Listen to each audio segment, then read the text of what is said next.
In this video, I'm going to teach you a very useful tutorial on how to fix the auto shutdown and restart problem in Windows 11 PC or laptop. So without any further ado, let's begin. First things first, we need to bring up our small window called Run. So at the keyboard, press Windows key and R key together. And that way you would be able to bring up your small window called Run. Here, please type for regedit. Again, type for regedit and click on OK to continue. And if your user account would ask you to say yes, simply proceed with yes so that you can continue on running this window called Registry Editor. So here, please navigate to the third screen, which is HK underscore local underscore machine. And please double tap to it and locate for software. And then double tap once again. And from here, you need to scroll down and locate for Microsoft. So double tap for the Microsoft. And under the Microsoft, you need to scroll down once again and locate for the Windows. So I can see it here. Just have to double tap once again. And from here, you need to create a new key.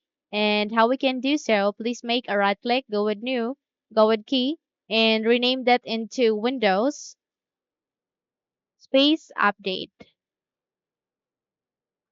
Click on the enter to create it, and here the Windows update. Please make a right click, go with new, and go with key, and please rename that into AU.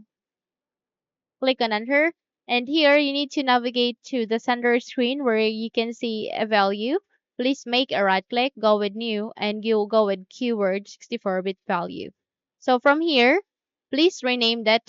Okay, all you need to do is rename that into no auto reboot with logged on user. Again, rename that into no auto reboot with logged on user. So click on the enter key, then double tap to it and set the value data into 1. Anyway, I'll be including all of this at the description box below, the path, the new key that we have just created, and even the keyword value that we have just create here at the center screen. So once you have successfully created a new value, all you need to do is you need to navigate at the start icon, go with your power menu options, and click on restart. Once you've restarted it, check if your problem has been fixed. I'm sure it will be fixed this time on. Okay?